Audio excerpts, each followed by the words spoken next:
కానీ చాలా చిన్న పిల్లలు కూడా భోగి పండ్లు పోయడానికి రీజన్ ఏంటమ్మా? చాలా చిన్న పిల్లలకి వేస్తుంటారు. ఏంటిదంటే పిల్లలకి 10 సంవత్సరాల లోపు పిల్లలకి బాలారిష్టాలు అనేవి వస్తాయి. అంటే జ్వరము ఇలాంటివి ఎక్కువగా వచ్చి తగ్గవు.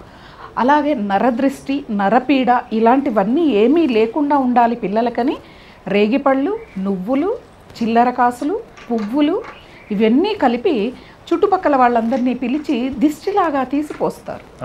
వాళ్ళకి ఏమీ లేకుండా, నరదృష్టి ఏమీ లేకుండా అష్టైశ్వర్యాలు, ఆయురారోగ్యాలతో అనారోగ్య సమస్యలు రాకుండా ఎదగాలని పోసేవి ఇవి.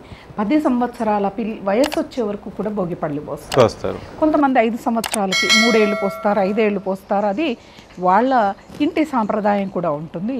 అలా భోగిపళ్ళని పోస్తారు. అంటే ఒకటేసారి పోయాలనా లేకుంటే ఇయర్ 3 సంవత్సరాలు పోయాలి, లేదా 5 సంవత్సరాలు, పిల్లవాడికి 5 సంవత్సరాలు వచ్చే వరకు పోయాలన్నమాట. పిల్లలు కూడా భలే ఆనందంగా అవి పడుతుంటే ఉంటారనమాట. అలా ఈ రోజున భోగిని ఆనందంగా భోగి మంటలతో, హరిదాసు నామ సంకీర్తనలతో, మహిళలైతే ఫుల్ బిజీగా ఉంటారు. ఎందుకు అందరు వేసిన ముగ్గులను చూసుకుంటూ మీరు ఇలా వేసారు అలా వేసారని అందరూ ఒకళ్ళకొకళ్ళు చూసుకుంటూ, ఇదంతా కూడా మనం ప్రతిరోజు అందరినీ కలవం.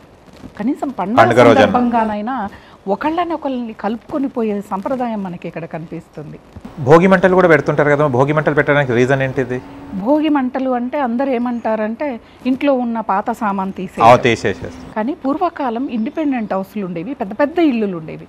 ఒక గదిలో పాత సామాన్ అలా పడేసేవాళ్ళు. మనకి ఇప్పుడు అపార్ట్మెంట్లు వచ్చాయి. మరి ఎప్పటికప్పుడు క్లియర్ చేసుకుంటాంగా మనం.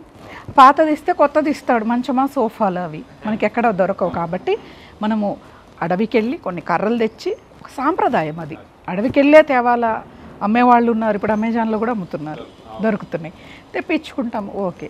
ఎందుకు అంటే భోగి మంటల్లో మనకున్న పాపపు కర్మలు, మనలో ఉన్న కామ, క్రోధ, లోభ, మోహ, మదమాశ్చర్యాలు ఇవన్నీ కూడా భోగి మంటల్లో మాడి మసైపోవాలి. ఓ మంచి వ్యక్తిగా, మహిళ కానీ పురుషుడు కానీ, ఓ మంచి వ్యక్తిగా, సమాజానికి ఉపయోగపడే వ్యక్తిగా రూపుదిద్దుకోవాలి అనే దానికి సంకేతంగా భోగి మంటలు వేస్తాం. చలికాలం వెచ్చదనం బాగుంటుంది. మన ఇంట్లో ఉన్న దరిద్రం మొత్తము వెళ్ళిపోవాలని చెప్పి కూడా ఒక సంకేతంగా వేస్తాము. అంటే కామాన్ని దహనం చేయటం, కోరికల్ని దహనం. అంటే కోరికలు అంటే చాలా ఉంటాయి. నాకు 100 బిల్డింగ్లు కావాలి, నాకు 100 ఎకరాల పొలం కావాలి, ఓ 10 కేజీలు బంగారు కావాలి, మహిళలైతే ఓ 100 కేజీలు వెండి కావాలి. ఇలాంటి కోరికలన్నీ కూడా దహనం. అంటే అవి కావాలి, వద్దా అంటే కావాలి, ఎంత మన అవసరాలకి మేర మించి మనము ఆశించకూడదు. ఇంకా రెండవ రోజు మకర సంక్రాంతి వచ్చేవరకు మకర సంక్రమణం జరుగుతుంది. మనకి సూర్యుడు దక్షిణాయనం నుంచి ఉత్తరాయణ పుణ్యకాలంలోకి వెళ్తాడు. ఎందుకు పెద్దలకి సాంబ్రాణి వేస్తారు? ఈరోజు పెద్దల పేరుతో తర్పణాలు వదులుతారు, పెద్దల పేరుతో దాన ధర్మాలు చేస్తారు. అంటే ఈ రోజున దక్షిణాయనం మొత్తము కూడా దేవతలకి, పితృదేవతలకి రాత్రికాలం అయితే, ఉత్తరాయణ పుణ్యకాలం మొత్తము పగటి కాలం వాళ్ళకి. ఈ రోజున దక్షిణాయనం ముగిసి ఉత్తరాయణం మొదలవుతుంది. కాబట్టి ఈ ఉత్తరాయణం రోజున పితృదేవతలు వాళ్ళ లోకాలకు వెళ్ళిపోతారు. కాబట్టి తర్పణాలు వదలటం, వాళ్ళకి బట్టలు పెట్టడం, సాంబ్రాణి వేయటం వల్ల వాళ్ళ అనుగ్రహం మనకి సంపూర్ణంగా ఉంటుంది. ఆ అనుగ్రహం సంపూర్ణంగా ఉంటే ఏమవుతుంది? కుటుంబం చాలా సంతోషంగా ఉంటుంది అన్నమాట.